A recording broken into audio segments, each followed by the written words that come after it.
In this video, I'll be sharing my tips on what specifications you need to check before you buy a laptop for any content creation requirements. Hello everyone, my name is Rohan and I'm a wedding photographer.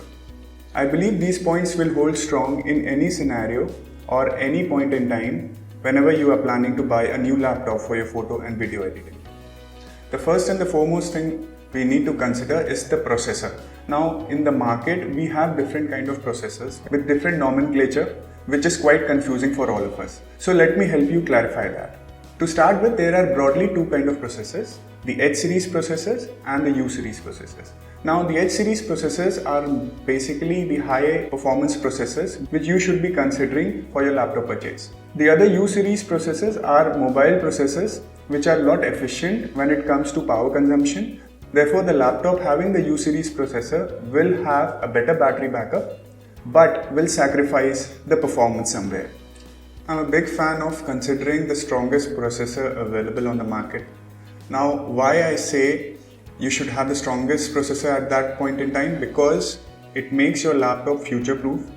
You can upgrade other components like RAM, but you won't be able to upgrade the processor of your machine.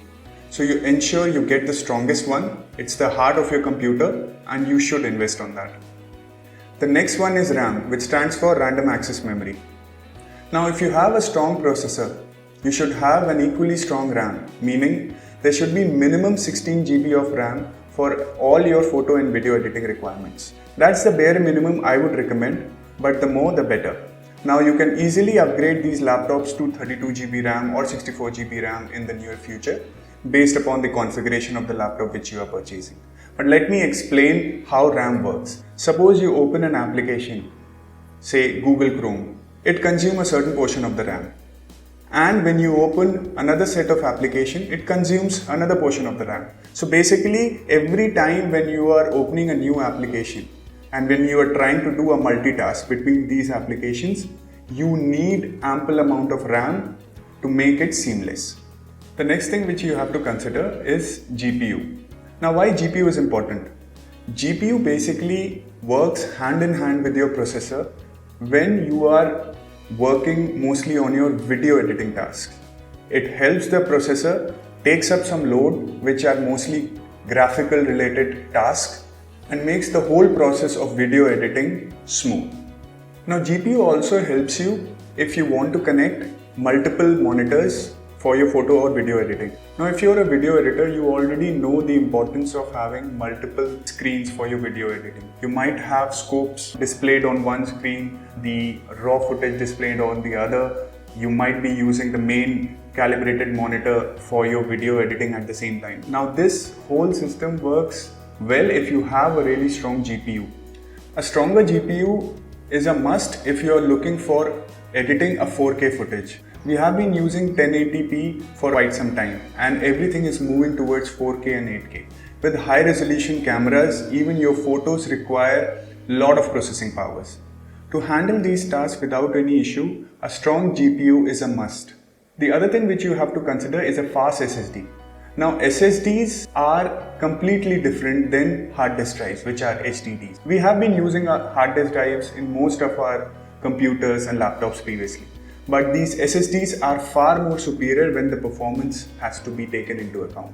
The HDDs usually have a drive spinning at a certain RPM and the speed of the hard disk is defined by the speed of the disk rotating. In SSDs, you don't have any moving parts.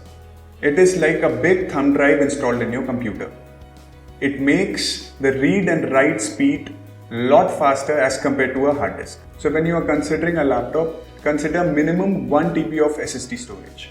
The next and the most important point which you need to consider is the color accuracy. Now let me give you an example. Suppose you have a laptop with fully loaded specifications, a high-end processor, a good GPU, 32 or 64 GB of RAM.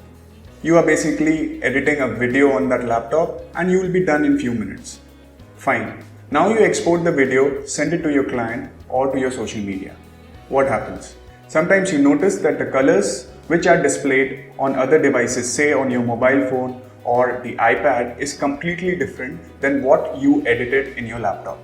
This happens because there is a difference in the color accuracy of the laptop which you are working on and other devices.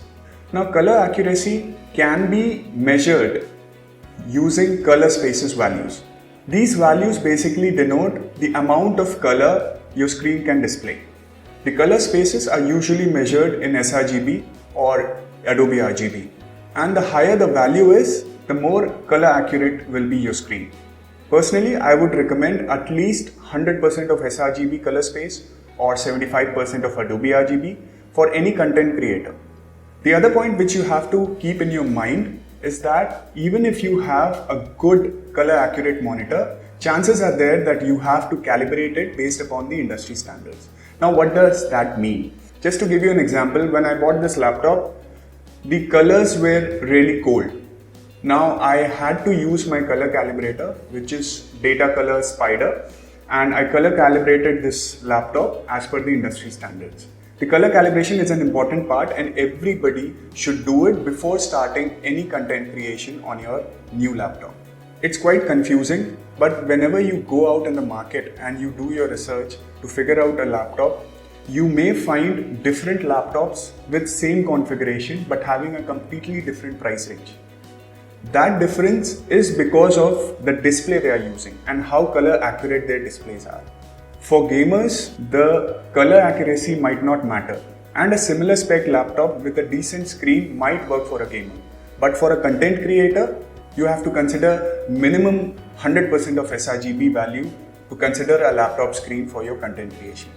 One more important point which you have to keep in your mind is that how bright your display is. Now, when you go in the market, you will see the vendors are displaying it as nits, N-I-T-S. So this basically gives the unit of brightness of your display. As per my experience, 300 nits is the bare minimum which you should consider when you are buying a laptop. The reason behind that is, if you go outdoors, if you are on a move, if you are on a shoot and you want to edit a photo or a video right on that location, you might find the display a little dull if it is below 300 nits. So if you are working in an outdoor location or even an indoor location which is brightly lit, you have to consider at least 300 nits for your usage. These are the main pointers which you have to keep in your mind when you are planning to buy a laptop for your photo, video or any kind of content creation needs. So thank you everyone for watching this video. I'm really happy and I'm hopeful that I was able to answer most of the questions you had.